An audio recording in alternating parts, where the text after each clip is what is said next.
All right. Hi, everyone, and welcome. We have a fantastic session lined up for you today, and I know we've got some new members joining us. We've got Aggie, Keith, great to have you with us. Courtney, glad you're here. Maria as well. Tarmin, new to the group, really excited to have you join. And we'll have others jumping on as we go through this session. This is, for those of you who are new, part 5 in our Kickstarter challenge that is taking you from zero, starting from scratch, from defining a topic from the very beginnings to getting to publishing it in under 60 days. And I know that seems like a big, bold task, but I'm tremendously proud of many of you in the group who have made that journey and are right on track so far with where we're at. And for some of you who are new to the group, you may not know me. I'm Professor David Stuckler, and I created this group specifically to help you avoid some of the most common struggles and challenges that grads experience in their journey. I've made all those mistakes along the way, and I've been there before. I started in a small school in Texas, and through a lot of help, great support, I got to a master's in public health at Yale University and went on to become a professor at Harvard University. In this community, what we're building together is an open access forum to provide support for you, nurture, and help each other. I know many of you have shared you've been feeling isolated at a time of COVID, and this is a resource that is available for you, and I want you to make the most use of it and take advantage of it. And if you have any questions about that, some struggles you're dealing with, DM me and let's set up a chat and get you some of the help and support that will unlock your progress. So let us keep going. And I want you to drop in your chat some of your topics that you're working on, because I'm going to go through some specific examples that will be relevant to you today as we go through this very hands-on, very practical session. So those of you following along, at this point, you have already completed your methods section. You have already completed your results section. And in many ways, you have done some of the hardest parts of the research. And now we're turning to writing up some of the last bits and preparing your manuscript for submission to a peer-reviewed journal. And in terms of writing, these last bits are some of the most difficult parts for many students. They get stuck. They go in circles. They don't know what to write. And we're going to help you with that today. In fact, many of the previous sessions on the methods of the reviews that you're doing took a lot more time. It even took me a lot more preparation. But this part, even though it might seem the most challenging, by the time we're done, you're going to see that there's a simple structure and framework you can work from. And at a certain point, it's going to start feeling like, muscle memory, like as simple as kicking a ball. It just comes automatically because you've done it so many times. And in that regard, actually, I had to prepare. I put a lot of time and energy preparing for these sessions. But this one I've done so many times, I could almost do it in my sleep. And I want to get you to feeling that confident, feeling that good when it comes time to write your conclusion and introduction. And I say that specifically because you will remember from our last session, I talked about how when you build a house, you'll often see that house doesn't start with building the door, doesn't start with building the windows. You don't put the roof on first, the things you see on the outside. You instead start with the pillars and the columns of the house, kind of the guts, the inside. And that's why we started from the methods and the results. It's easier to write about what you did, how you did it, than to go to where we're writing about now of like why you did it and what the big contribution you've made is and what it all means. So guys, again, drop your questions down below. Yushi, we have Yushi in the group, the famous Yushi. If you haven't seen the interview with Yushi, you've got to go check that out. Yushi, really glad to have you join the group. Rockstar student. And one of the things is, this training session I've given to even full professors, and they've gotten benefit out of it because it's, again, one of those things that you're just expected to figure out. And some people get that, some people never get there. Okay, so before we dive in, I want to talk to you about an approach that is going to help you no matter what section that you're writing in your paper. And it's going to especially guide you on the introduction and conclusion. And it's what I call the nearest neighbor match. You want to always find the paper that already exists that is closest to yours in the peer-reviewed literature. And you're going to use that as a model, and you're going to use that as a guide. And that's all going to help you. You're going to have it side by side with you as you're writing some of these sections as you start to feel stuck, because that's going to kind of give you a template. You can look over and say, well, this house was built in that way. This is how they lined up their windows and front doors, because that's the section we're at. And that's going to help you to do the same. So I know, for example, I'm going to go ahead and start sharing my screen here, and you can now see the stream set up. Let's move that out of the way. For example, when I talk about the nearest neighbor match, what exactly does that mean? Well, so take a topic, for example, and I know one topic in this group is on air pollution and COVID, looking at to what extent air pollution has had an impact on the COVID epidemic. So to look at that, we're going to try to find the nearest neighbor match for air pollution and COVID. And here you can see there's already a systematic review on the topic. So that's a pretty close match. So if you have a paper that's already been done on your topic, you're definitely going to want to make sure you've covered this, because this is a very close neighbor, and we're actually going to want to take stock of that later on. It's a mental footnote that's going to come back in the introduction. So the same topic. So you'll take this paper, and this will be an important guide for you, because it's going to be closest to what you're going to write. You're probably going to have a similarly structured abstract. You're probably going to, let's see if we can pull this out. I'm going to have to try to look for this, because I don't know if this doesn't appear to be open access. I have to look for it. But the conclusion in the introduction of this paper will likely have a very similar structure as this paper. And so you will want to make sure, I don't know, depending on what your topic is here, we've got Paolo, automation in labor and wage inequality. Okay, so let's do labor automation systematic review. Here's one looking at robotization and automation on the labor market. So you may not find a systematic review that's exactly on your topic if you're doing systematic review here, but you might find something that's the nearest neighbor. So it might have the same method, it might have the same intervention, it might have the same outcome, it might be a paper like yours that's in the same journal. And again, this is good because you're going to find this, and this is going to give you guidance on how to structure your paper, because your fields are going to vary considerably, and this is going to give you the closest guide. So you'll go through this and you'll see how they've approached this. This is not a published paper yet, but Paolo, thanks for sharing that example. That is exactly what you do. Courtney has helpfully popped in one for us here. COVID-related unemployment and health. So I happen to know on this that there isn't a systematic review on there on COVID-related unemployment and health. So you might look at systematic review on unemployment and health that's not linked to COVID, which is a nearest neighbor. And here there are several. And you would take this out and again, use this as a clear guide structure for a framework. So this is already doing this is going to help demystify the kinds of things that you're going to want to have in your paper as you start writing it up. So go ahead right now, when you start writing, make sure you have next to you or somewhere close to you that nearest neighbor. The other thing you'll remember from our session that we had earlier, just a little while back, on how to read effectively, there were some papers in your area that you found were particularly well written. I want you to also have those alongside you printed up, because they're going to give you a guide for writing well. So we're trying to get you to not just go from writing a good paper, but to writing an outstanding paper. So you're going to have your nearest neighbor, and you're going to have your outstanding, well-written papers next to you that are going to help you as you go along.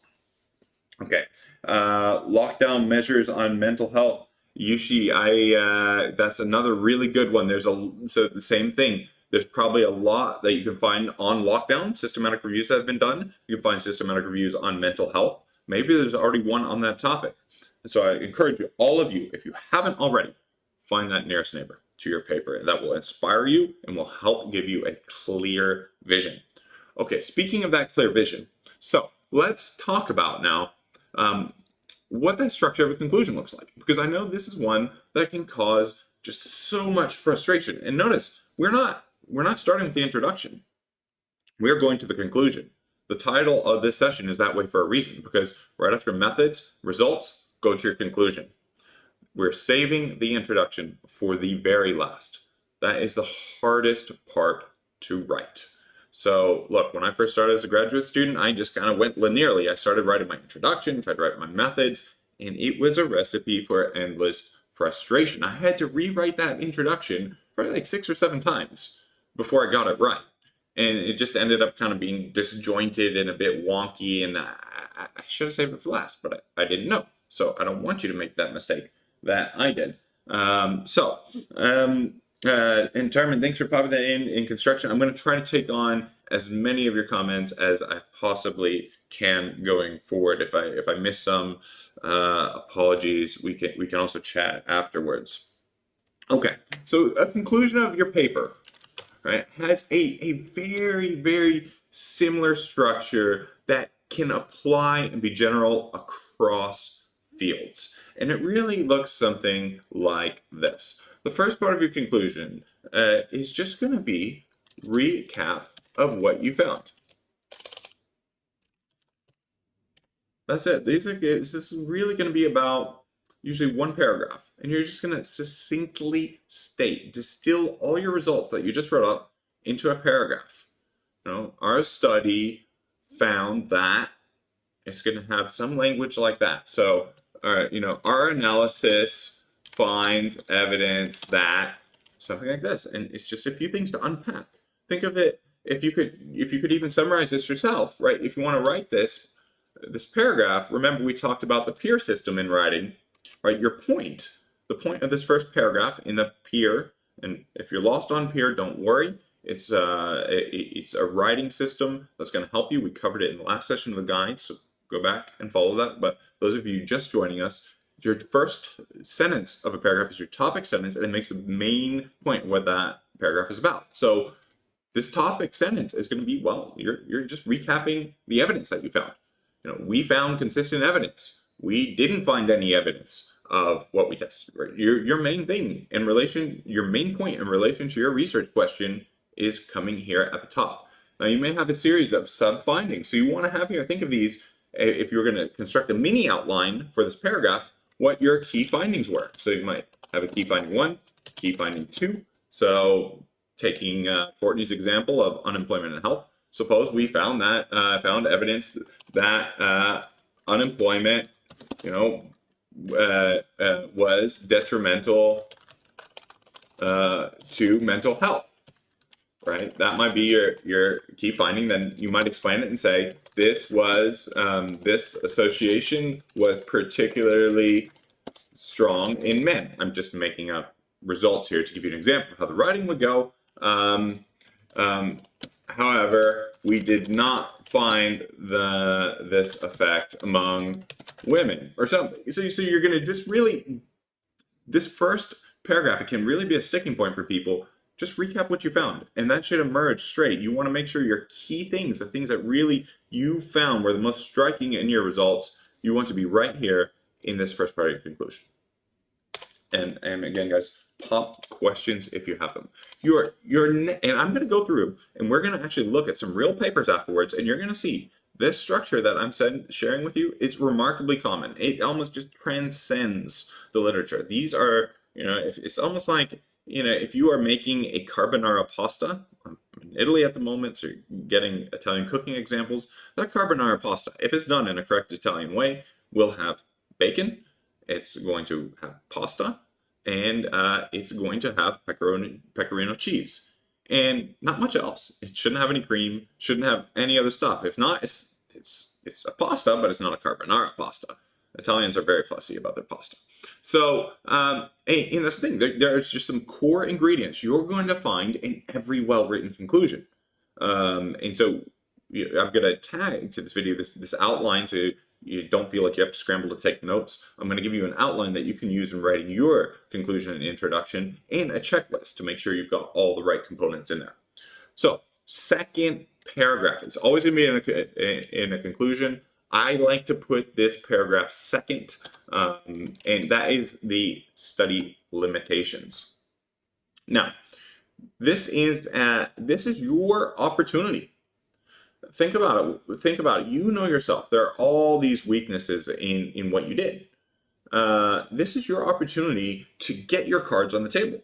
To say, hey, look, you're going to have reviewers looking at this, people who are not you, and the last thing you want to have happen is for them to come and say, yeah, well, Tarman and Keith, you didn't think about the fact that maybe here this case of unemployment, maybe you didn't think about the fact that unemployment's effects might not happen immediately. Maybe they take several years, and you didn't look at that. This is your chance to say, hey, I'm fully aware. I even anticipated that. I was fully aware of that. This is your chance to say, put these cards on the table and how you addressed with them, how you dealt with them, or you didn't deal with them. This is an incredibly important section in your paper. This is really key because every study is going to have limitations, and the more you can acknowledge those weaknesses and redress them, frame them in a positive light, the stronger your paper is going to be, the more convincing it's going to be for reviewers. The last thing you want is to send your paper to a journal and be like, yeah, they didn't think about this. This paper's terrible, should be rejected. It's happened to me many, many times. Use this section extremely effectively. Some people think, well, I don't want to, I want to hide my, I don't want to show how, I've got this hole in my armor here and, somebody can hit me there. No. You want to be as upfront and transparent about what you believe these limitations are. It doesn't weaken your paper. It doesn't weaken its contribution. In fact, it helps point to future things that can be done to make it better, and that contributes to your field. So I simply suggest something along these lines, right? So we have following our peer system, peer point, something along the lines of like, as with all systematic reviews, ours has several important limitations, right? Or so forth. So one common limitation in systematic review is maybe you didn't do a meta-analysis. I know several of you have been grappling with, should you or should you not? So here's a chance to say, first, it was not possible to do a meta-analysis for whatever reason, right? If you didn't do a meta-analysis, that might be a limitation. And here's your chance to justify. And maybe explain what could be done to do a meta-analysis. Something would need to be done. Maybe the studies are just too different. You were comparing apples and oranges and it just didn't work. Maybe there weren't enough studies. Whatever the reason is, this is the right place to put it. Okay. What else about the methods that you use in systematic review? I want you to simply start by creating a list of all these. Now, your list might be, I think if you're doing this fairly to yourself, you should have 2 or 3 limitations that you can come up with about your study. You don't want to leave it to the reviewers to come up with the limitations for you. Try to anticipate them. And this is where your nearest neighbor helps you. If you're struggling to think of limitations, there's where you pull out. Nearest neighbor, right here, right alongside, right? You're going to pull this out and say, what did they write in the limitations of their discussion? That can give you some inspiration for maybe thinking about what could be some limitations of yours. Maybe you want to talk to colleagues. Maybe you want to talk to some people in the Fast Track group who are working on your topic. Have a chat with some of our coaches about it. And that can also give you some insights on your limitations. So you want to list these out, and I want to make sure you have here at least 3 limitations put in place. Now, there's more. There's more. You felt the limitations were done. Now, this especially pertains to a systematic review. So systematic review, you have limitations that are in your methodology of doing the review, and you have limitations that arise from the studies themselves that were captured in the review. This is a little bit specific to the systematic review, but it is a type of limitation that you're going to want to expand on in particular. So the limitations from studies, maybe the studies you found they were all, weak studies. So several limitations also arose from the existing studies included in the review. Okay, one is that these studies were of poor, weak quality. Right. So here you're going to do the same thing. You're going to do another list. This is academic writing. The goal is clarity. You don't need to write a Pulitzer Prize winning essay here. You want to be clear so that readers can extract easily the information. So again, same thing. List out the limitations in the studies. Now, this is going to really help you a lot because it's going to transition you nicely into the next section of your conclusion. And you'll see, this is really simple and clear. And when you do this, it's going to flow. You don't need to make anything more complex than it has to be. It flows really linearly because it's very natural to say, look, we found this really important stuff. But hey, before we start interpreting this further, we got to put on the table some important limitations. Okay, now that we've dealt with these limitations, let's talk about the things that are strong in our study. Let's talk about the things that were good and how this relates to existing evidence that's out there. You see, this is just a very simple message that starts to emerge. So that is your next that's your next section, strengths of your study, right? And I'm sure you can come up with what's the value out of your study. Maybe it's you could say it's there have been narrative reviews, but this is the first systematic review that's been done. Maybe you're going to say that the strength of your review, maybe you did perform the first meta-analysis. Maybe you looked across wider disciplines. Other studies only looked at PubMed, but you looked at PubMed and Web of Science. Maybe the literature, say, on COVID has blossomed and grown so fast that you took stock of this new information and synthesized it in a way to respond to changing circumstances in the world. Now, the world's changed, so you need a review to deal with that change. So you've got a simple thing here, notwithstanding these limitations. Our study has key strengths. And again, it's just another list. You're just going to add that and flesh this out. Now, you've got another point that you can make here in your outline is coherence with existing research or gray literature. So there might be some things. And I'm just gonna put like a little optional bit here because you don't have to have this, but it can be nice, right? All the other things in brackets you're gonna need. So it may be that your search criteria didn't include a big policy report from the WHO because you were only including randomized controlled trials. Well, this is a nice place to say, our research is consistent with the recommendations WHO is making. Or, there was this unpublished report recently, or news articles, or something else that is making the argument that, or suggesting there might be evidence like we found. This you're building a case for what you found, and it strengthens your message when you can show, look, it's coherent with other studies, other gray literature, other things people in your field are saying. And this is a chance to have a little paragraph that says that. Another optional thing that can be useful, and you'll see this, is that you can say that you had an incidental observation. Maybe your study set to look out at unemployment in health, and you said, oh, but coincidentally, one thing I observed didn't really fit, but it's important to note here, is I found unemployment was really linked to divorce. I didn't set out to find that, but a lot of studies were there. One observation, right? So this is a place where you could put an incidental observation. If you have that. Doesn't mean you'll have it, but something maybe you didn't set out to find, but it's too important to ignore. It's not in your main recap of your conclusion or your studies, but sometimes people have this all the time. I did the research, like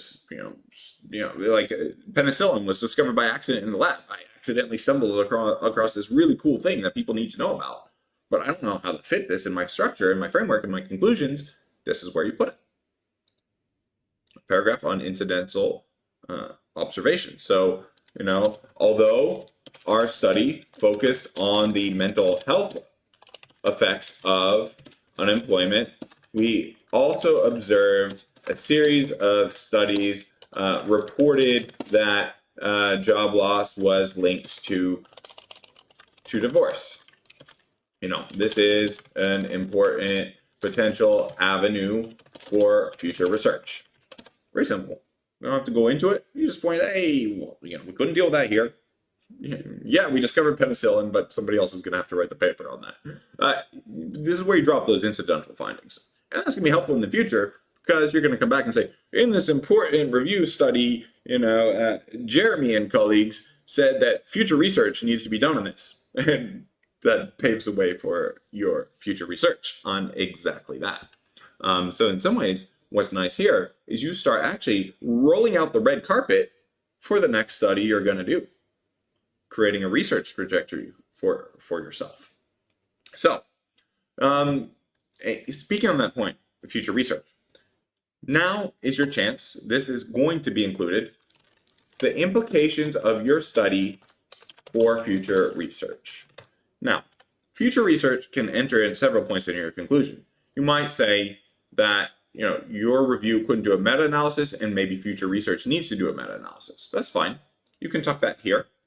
You might tuck that about incidental findings, but you want to have a paragraph that sets out, you've just brought together all this body of knowledge. This is your chance to set an agenda for your field. And this is so important. It's often, this might be the first chapter of your PhD. This could even be you're laying out the roadmap for the future chapters and empirical, quantitative or qualitative studies that you're going to do. But this is your chance. You have just taken stock of the entire body of knowledge on your topic. You have earned the right to say, well, I know everything has been done. I know what the gaps are. This is what needs to come next. So this is your paragraph to do that.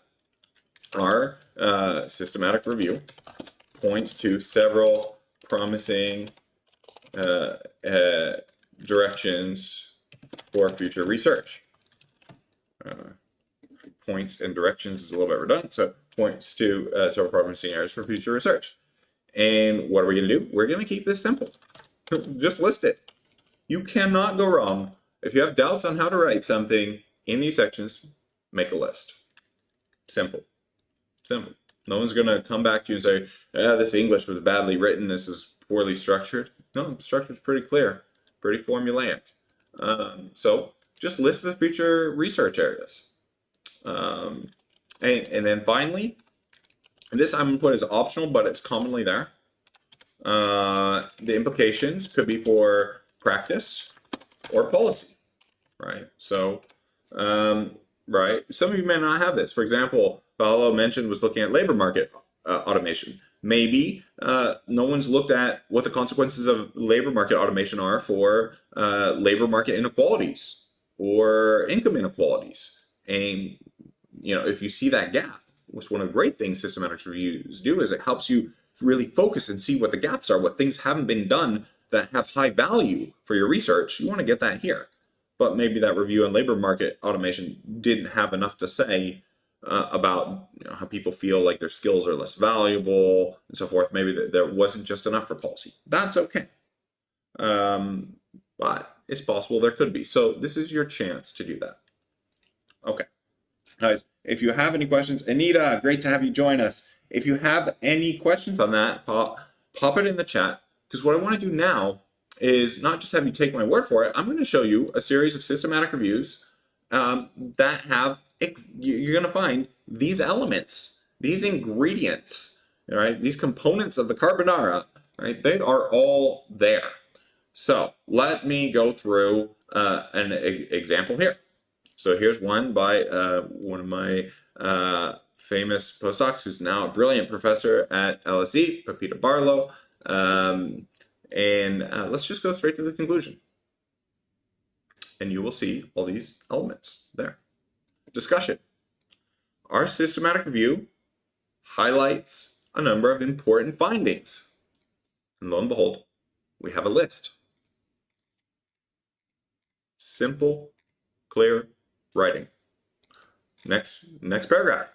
Our review has important limitations. Guys, don't overcomplicate it. The research is already complicated enough.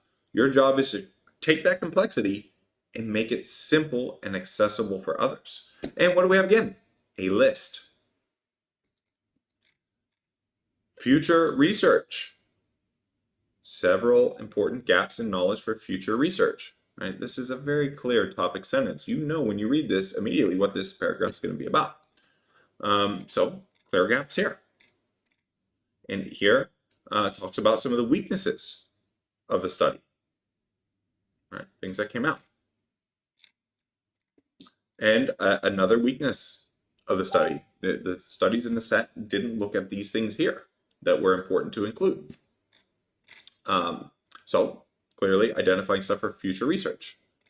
And then coming to some main conclusions that look here, our findings have important implications for policy, and particularly relevant to some important things going on, right? So you can see there's really, I know many students agonize about this, and I'm going to show you in a second. The introduction follows just as straightforward a formula as the conclusion.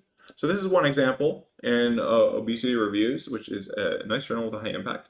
Let me go take another example, one from back, actually when I was let me look at the date on this, 2012. Yeah, I was right when I was, where was I? I was doing I think I'd just become a professor at Harvard, and I just moved to a permanent position in Cambridge at that point. Okay, so this is one in PLOS Med, which is a top-tier medical journal. Let's go straight to the conclusion and look at it again. You know, if it can assure you that this works, and I'll draw on some different examples in different fields in a moment, but same thing. Our review, right? You know, here are the main findings. Both sectors have poor accountability, contrary to previous assumptions. It's just recapping what was found and diving straight into the limitations. Next section. I mean, you're going to start to see like that this is recap, limitations, strengths. Now limitations here go on a lot. I like to put those limitations on the table. Recommend you do the same. So you can see there's a lot here. On limitations. Just review several limitations, and just scrolling through them here. Second, explaining here why a meta-analysis couldn't be performed in this study. And then, you know, talking here about, you know, sometimes a nice way to address your limitations is to say, you know, we did something really strong, but, you know, there was still a limitation. Or you might say, when you mention your limitation, what you did to try to deal with it and how you addressed it in the best way possible. Again, you're going to have your nearest neighbor match, and that's going to give you guidance, because those limitations are probably going to be quite similar to the kinds of things you're going to come across. And here's an example of an incidental finding. Although it was not the focus of our research, we observed that. Goes right into that. So, you know, you guys will know and are important implications for future research and policy, and then goes on to expand a bit on the policy implications that was particularly relevant to this paper. I hope this is all clear for you. Let me pull out another example of a paper that I did. Now, this is systematic reviews. Let me see if I can find another that I did in a leading sociology journal.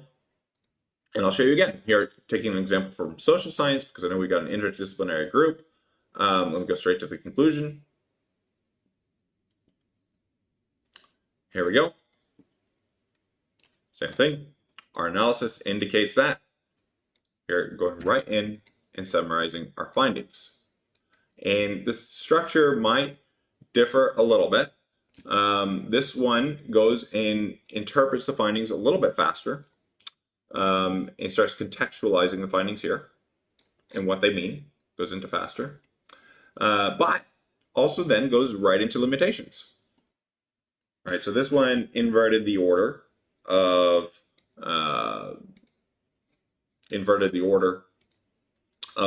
the coherence with existing research and what it means for some of the debates, but that's okay. It still has the same general structure, just been some bits have been moved around in different bits. It's, you know,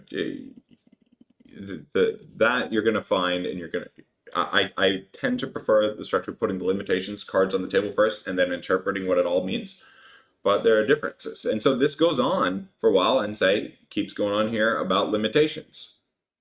And then it goes into, expands on some two unusual cases. These are incidental things that came out, right, that are worth talking about and interpreting. There's the other incidental case. And then this has a structure that then goes into another conclusion section, which really goes into more on the implications of policy. I sometimes find there's a little bit of, there can be a little bit of redundancy in some of these papers. You're always better off if you can say it faster and more succinctly. There's been some nice studies done on acceptance of papers into journals, and they found that your chances of acceptance go down dramatically the longer the paper is. They geometrically decline. That's to say, let me see if I can get my hand on the camera. They kind of follow this exponential drop off the longer you make your paper. There's definitely a move in papers to go shorter. Anyway, I just wanted to give you these few examples to show you just how common this pattern is. And we're going to go now, and we're going to actually now go back up and go to the next section of the paper, which is the introduction. But before I get there, I want to highlight a key point. Because one thing that I like to do before writing that hard introduction is I like setting out the abstract. It's kind of like, you know, if you're trying to get to the North Pole, you want a guide and you want to make sure you're going the right direction. You know, you can always look up in the sky and see the North Star, and that will be your compass and help you know you're going the way that you're supposed to go. And that abstract can kind of give you that helpful guide, because it will give you kind of a snapshot. What's the main thing? What are the main things that you really need to emphasize? And those main things you want to emphasize, you want to know what those are before you start writing your introduction. It really helps to write an effective introduction to know what your results were, to know what your key findings were, and know what the weaknesses were. So, introduction, abstracts. There are two kinds of abstracts. Right? There's a structured abstract, which you'll see has background, methods, results, conclusion. Some of the titles and things will differ depending on the journal that you're going to look at. And some of them will be unstructured. I recommend, in general, starting with a structured abstract, because you can always very simply turn it into an unstructured one later on. And this makes sure you've got everything you need. So, just like before, we talked about writing inside out.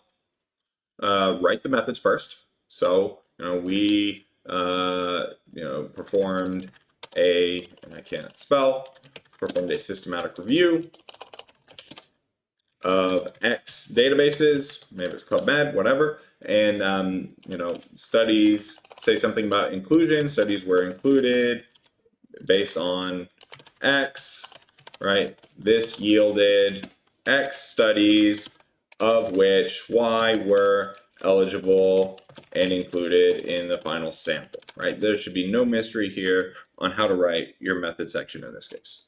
Results. Now, what's nice is your results, you'll remember from our last session, you found a structure. Very much your results section here is going to follow that structure. Maybe you organize by themes. Maybe you organize from micro to macro. Maybe there are different ways. But this is, you want to make sure all those key findings come here in a structured way. And often this will, just neatly follow because you've taken the right steps already in laying out your results and creating a structure and a pattern. It makes the writing so much easier. So many students struggle to write because they haven't taken those steps before, and then they're like pulling their hair out trying to deal with it later. When if they had taken those right steps along the way, it would have paved the way for a very smooth, successful ride when it comes to writing up the abstract and later the introduction. Okay, so key findings here. This really is pretty straightforward now because, look, you just wrote it. You just wrote that up in your conclusion. So you can just kind of drop those key findings here because you already took those steps. So there won't be any magic writing this. And you should see in a well-written paper, there's going to be a neat coherence between the results and the conclusion. If you don't have that coherence, there's a problem. And I will tell you, nothing annoys reviewers more when they're making a snap judgment. They read the results here, and then what's in the conclusion is different, and then the paper just seems all over the place. It seems like a mess. You want to make it really easy, so you're actually kind of stitching everything together into this neat, tidy package. that's going to make it easy on your reviewers. So these results, this section will have a neat correspondence with some of these main findings here, because you have little space in the abstract. You need to make sure these main findings are articulated and described here in the results.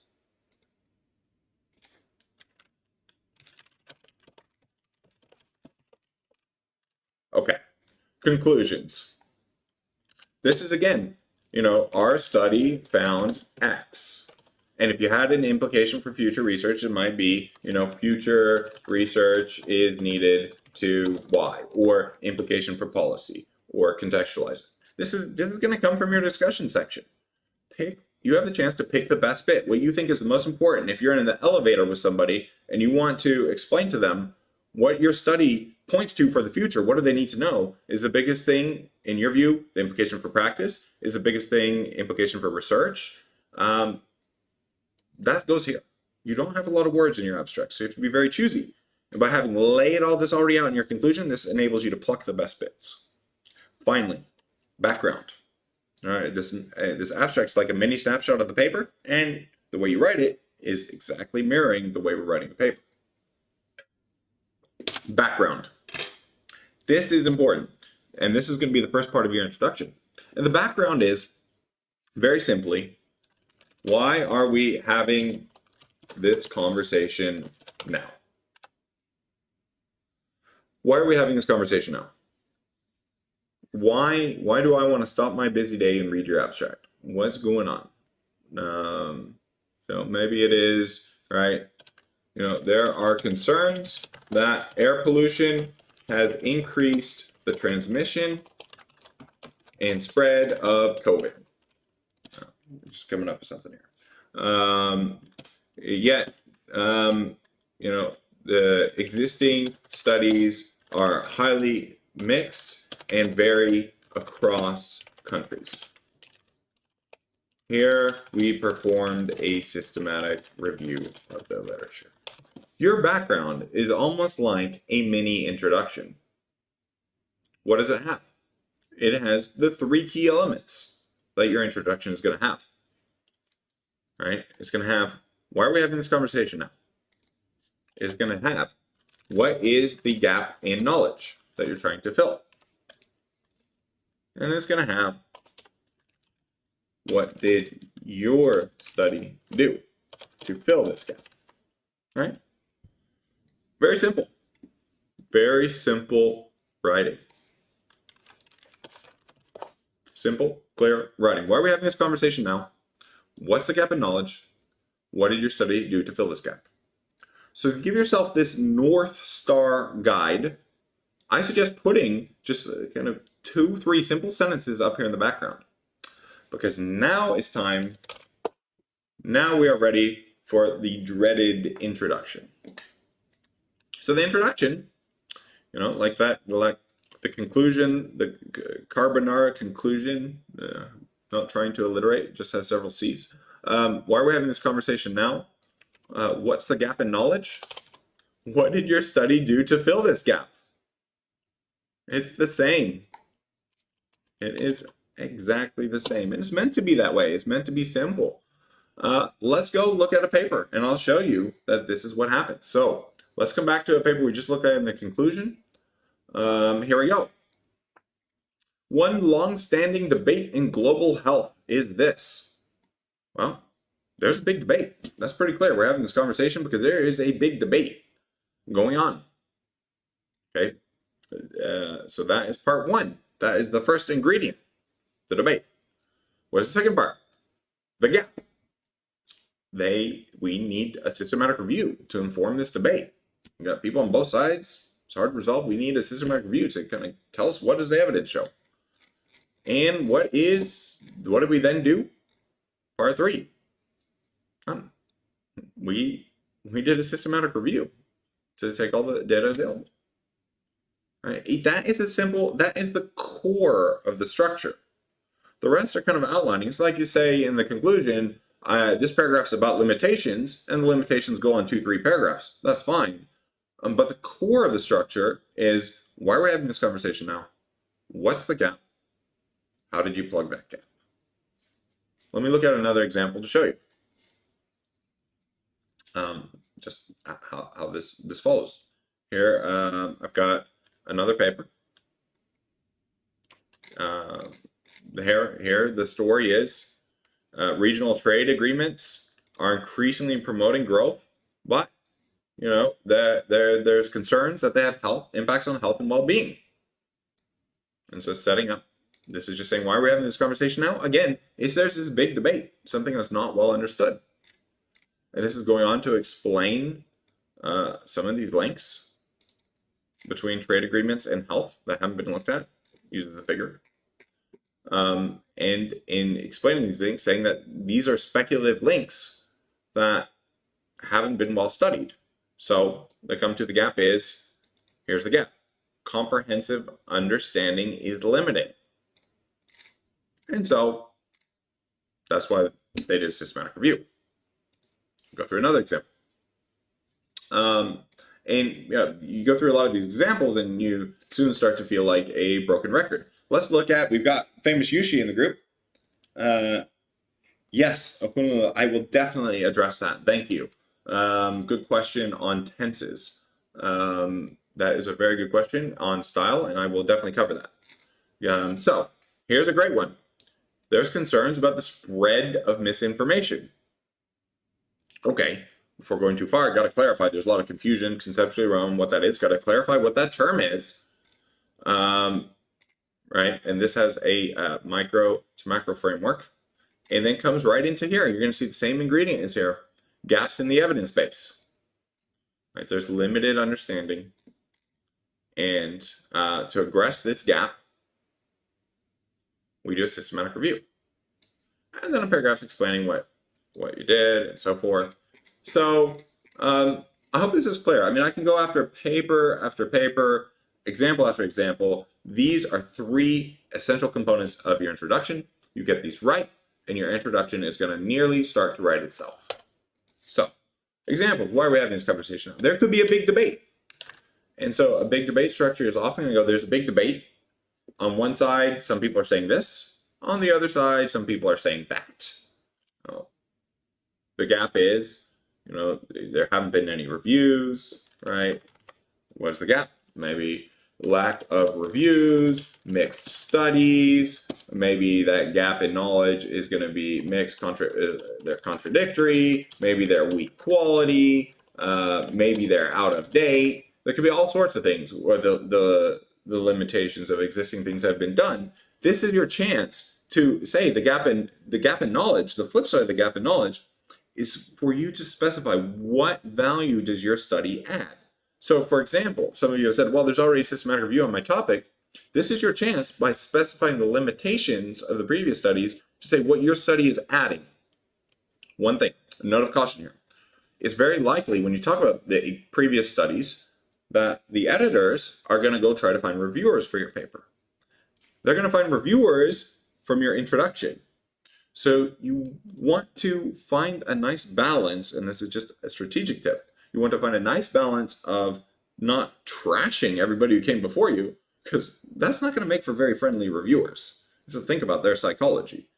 So you want to say that there's a big gap without disparaging and trashing completely the studies that came before us, like declaring war on the people who are going to be deciding if your paper is good enough for publication or not. Probably not the best idea. So there is some subtlety in getting that phrasing right, and we can go in more detail about that. You can look in your nearest neighbor paper to help you with that. And what did your study do to fill this gap?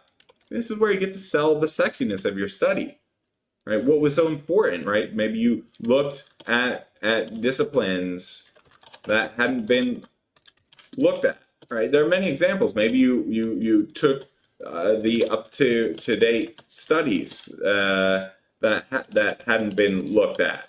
Maybe they hadn't been approached from a methodological angle. There are different things that you can put here. These are just examples, so I don't want you guys to try to use these verbatim. I want you to understand the principles, because once you get these principles, you'll be able to do this over and over and over. Right? These are examples. So, example, big debate here.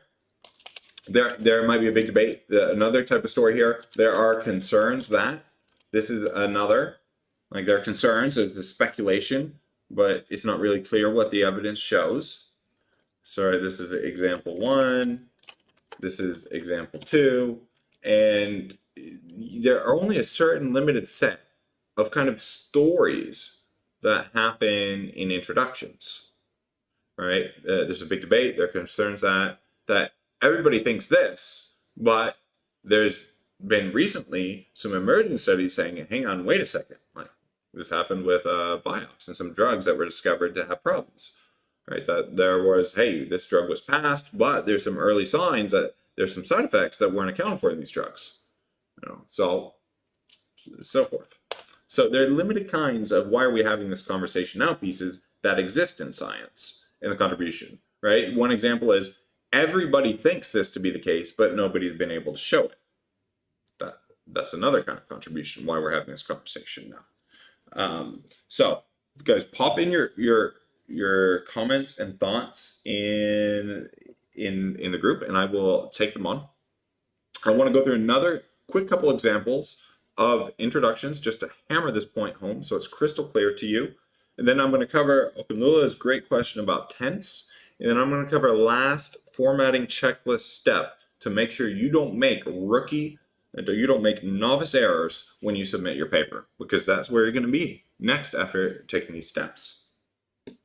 So let me come out again here. And again, we're using, because you guys are writing up systematic reviews, we're using these heavily as and primarily as examples. So, okay. Here's another study asking the question, why are some people doing well and others are struggling during economic crises? And it introduces the concept of resilience that you've got to explain. So, to bring in a wider readership, I'm just going to add this here. You might need to, in this conversation now, to get everybody to be a part of the conversation, you may also need to explain some things. The way Yushi in her paper explained what is misinformation. This paper is explaining what is resilience. Explain any key concepts so that readers can follow what's going on. Right, that's important, because you can't always assume that your reviewers are going to know the ins and outs. And this also gives you a chance to make very, very clear, there might be different definitions of resilience, and maybe in this paper, you're only looking at this particular definition. You get to make this very clear here. So, so this one is not as well written, I have to say, just 2 paragraphs in the introduction. I can effectively criticize myself, and I would not give this introduction a very high score in quality because of that, because this did not follow very effectively the peer system. Should have had a break in the paragraph, and I almost wonder if something got messed up in the typesetting.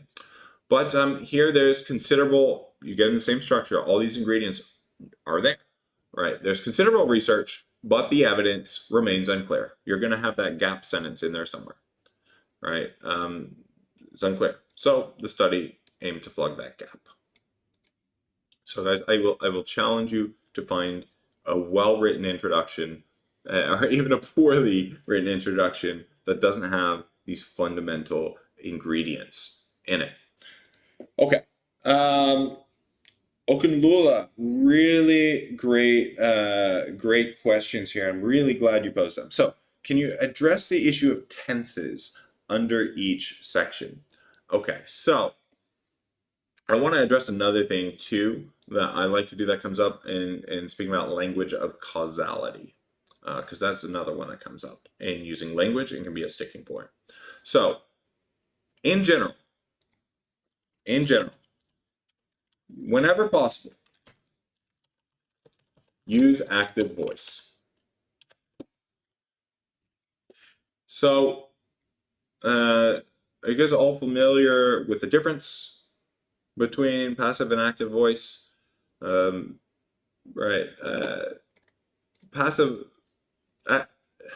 Active voice is going to be much more engaging, much more gripping. It's going to be taking place in the present.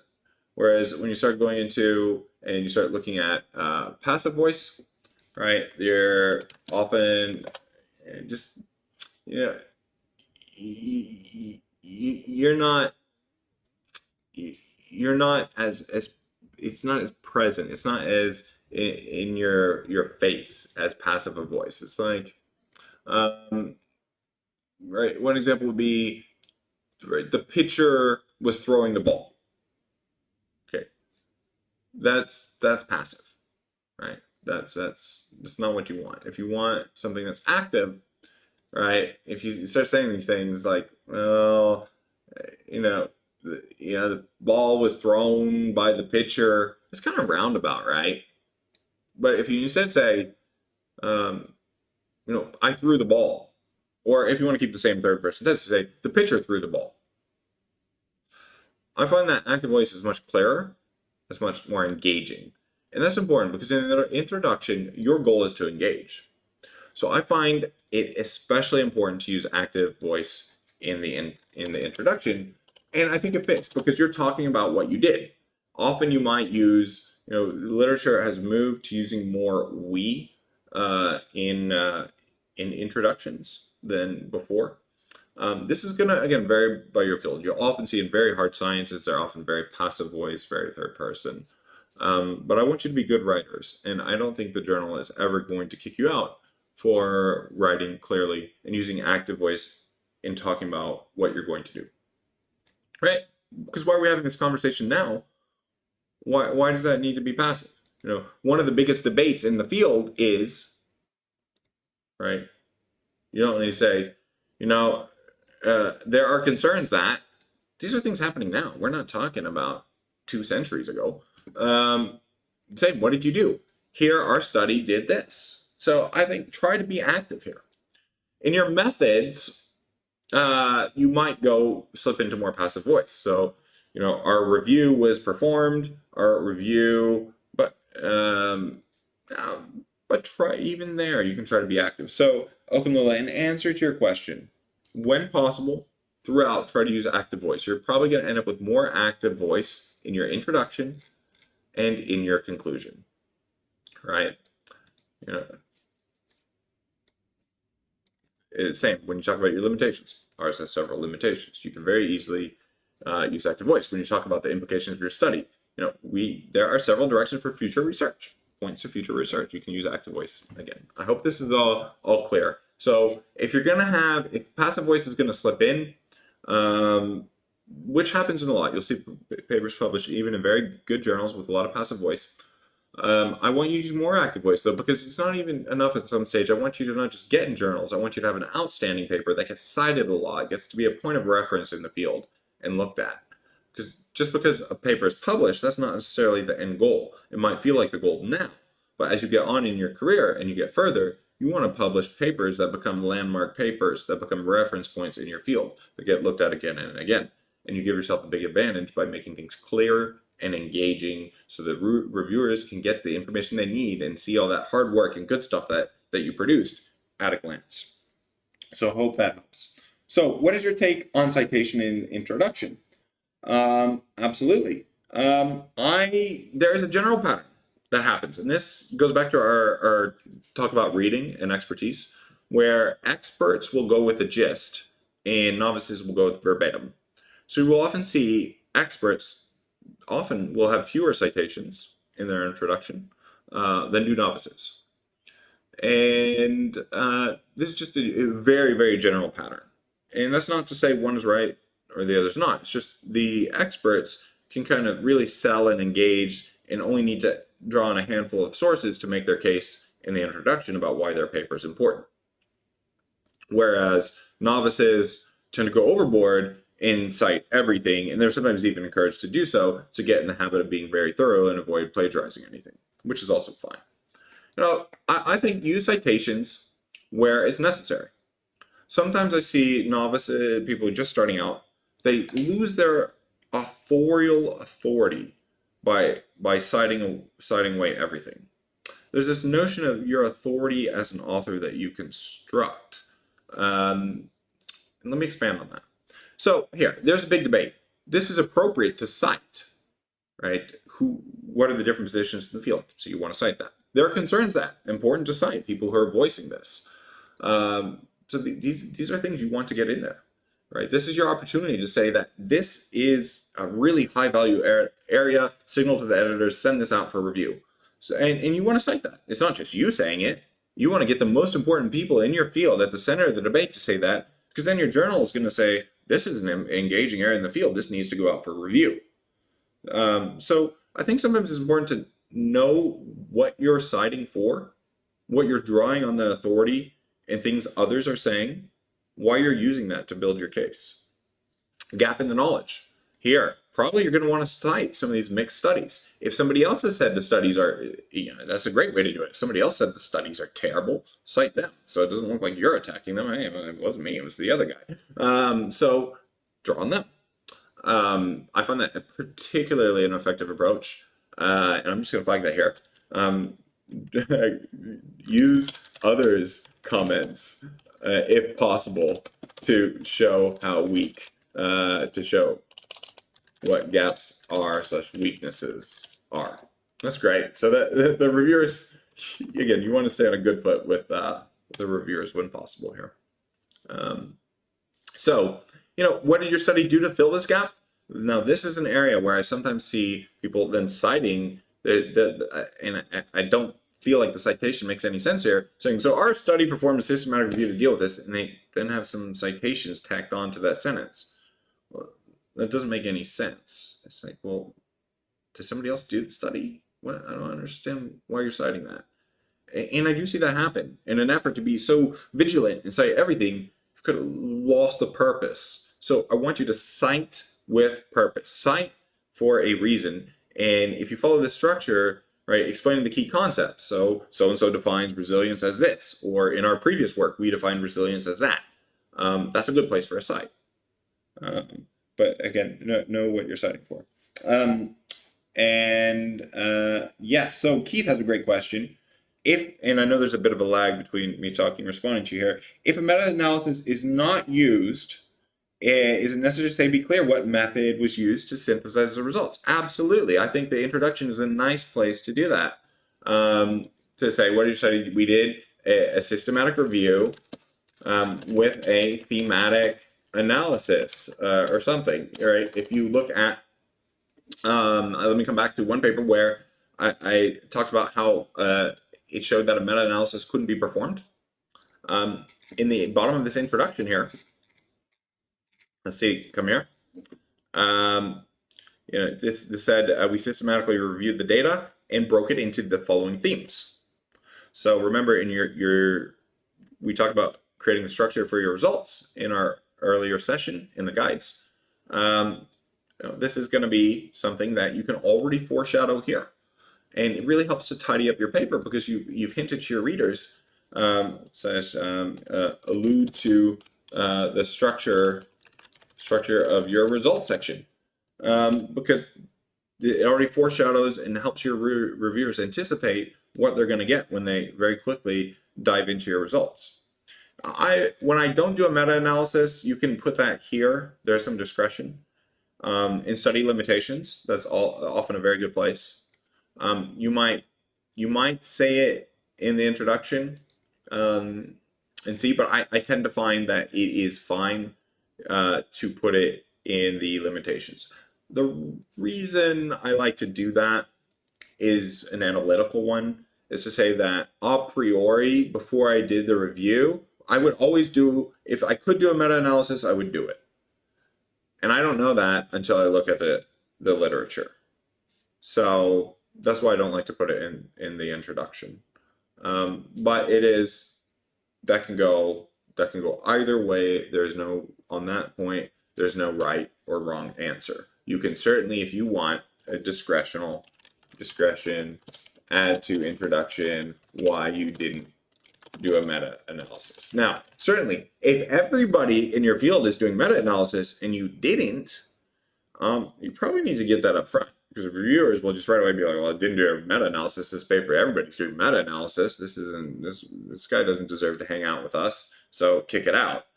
If that's the case, definitely. If you're doing something that's really in left field or very different from what others have done, you do need to explain that. And this is something that's very challenging. If you're doing something exceptionally creative and innovative, sometimes the field just won't get it. And you want to make sure that you've contextualized it and explained it well. When we started doing network analysis of citations in our systematic reviews, the field didn't get it. And we had to explain what the value added was here. And this is what your study did to fill the gap, and what is your sexy contribution. Value add needs to come in the section of the introduction. I've got another good question from Charmin. If the gaps are completely new and not analyzed in previous studies, how do we need to support with articles? And that's exactly true. So you can't, right? Don't worry about not having a citation for it because it's not there. Your gap in knowledge is saying, look, to my knowledge, to our knowledge, no study has been done on this topic.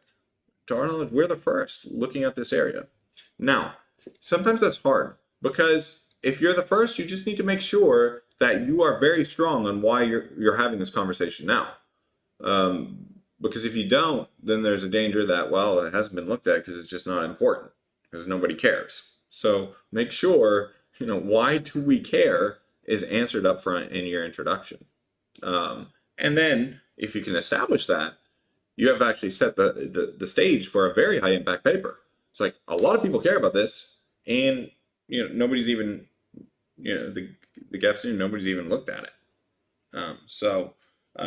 That's really setting the stage for a really nice contribution. Okay, keep feeding in questions. I want to go now to the rookie errors, and I want to help you at this point, because at this point you've drafted everything up. And some of you may be thinking, well, I've got a team. How do I engage my team now? How do I get their best help? And in general, what I would say is, you may be able to draw on different professors, different people in your committee to help you with different parts. You want to use them most effectively for what they're best at. And in general, I would say you want the most senior, experienced researchers helping here with the framing of your paper and the abstract, right? Because your goal in this part is going to be to get your editors to send it out for review. And when editors send for review, they're just making judgment, is this important? And so you want that. Do you want to tap, if you could only get those high level mentors that you have who might have limited time, get them to help with that. Framing and the abstract, followed then by this would be the second. Okay. The more junior ones, maybe the postdocs, the assistant professors, the ones who are more at the forefront of the field, could be another graduate student. Get them to help you and give you comments on the methods. And that way, you are most effectively using the resources in your team. That's not to say if they're happy and willing to look at the whole paper and give you comments on that, fantastic. But you want to extract the most value out of your team as possible. And so it's important to recognize where the different members of your team, that dream team I often refer to, where they can most add value based on the skills, the qualifications they have to add value to your manuscript. So that's the general principle. Okay, then the other thing you might want to get, right? You might not want, say, for example, now, rookie error number 1, is proofread your paper. Now, you might not want to waste your time with senior experienced researchers on proofreading. That's something one of your more junior colleagues can do if they're willing and happy to do it. I recommend printing out a copy of the paper, take a break, shift it, because you've been looking at it at the computer for a while, you've been writing it up. You need to shift your frame of reference and look at it fresh. And that's when I do recommend printing it and proofreading closely. Because one of the worst things that happens, you've spent so much time and effort to get to this point, and you have a howler. You have a really massive spelling error in your first paragraph, or you have a missing word, or grammar doesn't make sense. What it does is it gives a false impression that you did a sloppy job, that you did a cursory job, you didn't really do careful research. And that's not true. You actually followed all the right steps, did hard work, and a dumb spelling error made the editors think, well, this is just lazy, sloppy research. I'm not sending this for a review. So don't do yourself that disservice. Make sure you give yourself the time, mental freshness, and space to renew your active mind and proofread it before you go forward. The second thing, little formatting errors. It's another one of those things that are just as bad as a grammar or a spelling error. Sometimes I see in papers, and I'm going to actually pull up one of my manuscripts that I submitted to a journal so you can see. The formatting is really pretty standard, which you want to have. But one thing that sometimes happens when you have a reference manager, I'm just going to come to the end. Sometimes you use references, the formatting goes off. And sometimes you'll see the font gets different, or whatever your reference manager is set up is different from the rest of the text. Make sure before you send it and go onwards that it is the same. Again, it's one of those dumb things that gives the impression that you didn't do a very good job. Another thing, you want to make sure you have a structure in place and use across sections, use page breaks. So go into your Word document, and it's usually in the insert column, and between each page, make sure you have a page break between them so you keep things neat and clean. Make sure you summarize your figures and tables succinctly. Have a figures and tables of contents. And notice I always put figures first. You may want to consult your journal on the format for your manuscript. Your nearest neighbor will also help with this. But I like figures first because it's the first thing your reviewers are going to see. And reviewers are more visual. So put your good stuff up front. Put your figures first. Just a general tip. So you also want to make sure that the spacing is right. I space at 1.5. Journals differ on this, but make sure your spacing is consistent. You'll notice this paper I'm scanning through very quickly. It's at 1.5. Make sure that's there. You should also have a template. Almost all journals are going to have a cover page. Right? It's a very straightforward format. Happy to share this with you guys if it's helpful. Put yours in this format. It's going to make it easier to submit and resubmit. Some journals don't want you to have this page. They want it uploaded separately to be blinded. I want to get you at this stage, after you've written the introduction, conclusion, abstract, you're ready to go to get this formatting right and not make these rookie errors. Contents. So we talked about the abstract. Okay, make sure your abstract follows the right format. If, for example, the BMJ requires, the British Medical Journal requires something in population, make sure you have that. If it is a journal with an unstructured abstract, do not send them a structured abstract. Believe me, this happens all the time. What did the editors think? Oh, well, you sent it to another journal, it got rejected, so you're sending it to us, and you're sending us leftovers. Thanks for sending us leftovers. Nobody wants leftovers. That's what they're going to think. Editors want you to come to them first with your exciting research. They don't want leftovers. They don't always have a choice if they're not a top-tier journal, but still, don't make that rookie error. Make sure your formatting is appropriate for the journal. That also goes for your references. Make sure your references are formatted in the style of the journal. Nothing tells an editor that this paper was sent somewhere else like references that are not formatted correctly. So I'm going to create for you a formatting checklist, and I'm going to pop this document that we've gone through and effectively created together, so that you can use it as a guideline in writing your manuscripts. So simple writing manuscripts. And I'm going to pop this to this videos and use it. Use this as a template to answer these questions, answer these sections. And by doing that, starting with your conclusion, you fill out these paragraphs, you will be able to write up very quickly the vast majority of your paper. Jorge asked a really good question. What do you think of using tools like Grammarly or PaperWriter? Yeah, especially for those of you who English is not your native language, I do recommend these tools. If you're feeling unsure about the language, definitely you want to use all these resources to your advantage, especially when it comes to submitting. I remember some of the very first papers we wrote, I had professors who were very invested in them. They actually paid for professional copy editing of their papers. And many of you will know copy editing is not a cheap service, especially from those with experience. But that's how important it was to those professors. These were professors at Yale University to make sure that their formatting was on point, that they optimized their chance. They gave themselves that competitive edge as they were going forward in their career because they knew these publications are like money in the bank for you. These unlock scholarships. These unlock jobs. These get you on that proverbial fast track in your career. They signal you as a rising star. And that's why I want to help you guys really put the best version of your paper forward in your introduction, conclusion, and in getting that formatting right for your submission.